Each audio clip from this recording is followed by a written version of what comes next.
Ilang beses daw kumapit noon sa patalimang frontman ng bandang Itchyworm at Rocksteady na sina Jugs Jugueta at Teddy Corpus ng manganib sa It's Showtime. Sa isang episode ng Fast Talk with Boy Abunda noong Webes, April 25, napag-usapan ng tungkol sa naging adjustment nila mula pagbabanda hanggang sa maging bahagi sila ng naturang noontime show.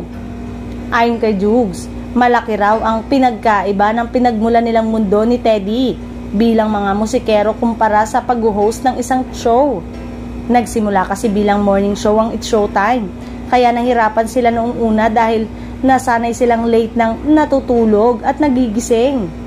Bukod dito, naibahagi rin nila ang tungkol sa umano'y muntikang pagpapaalis sa kanila sa It's Showtime, kaya napilitan silang kumapit daw sa patalim. Saka ilang beses na yung kapit sa patalim tayo, wika ni Jugs.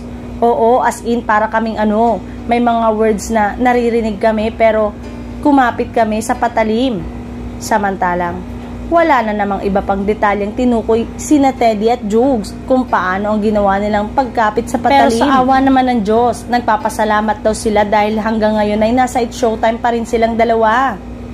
Muling ipinaabot ng rock duo ang kanilang lubos na pasasalamat sa GMA Network sa kanilang pagpapatuloy ng It's Showtime sa kanilang tahanan.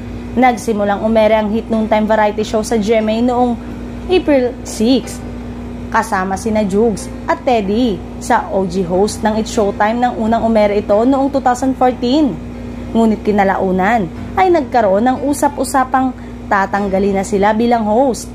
Gayunman, patuloy silang kumapit sa patalim at regular pa rin mapapanood sa hit noontime variety show mula Lunes hanggang Sabado tuwing tanghali sa GMA, GTV at Kapuso Stream na ngayon.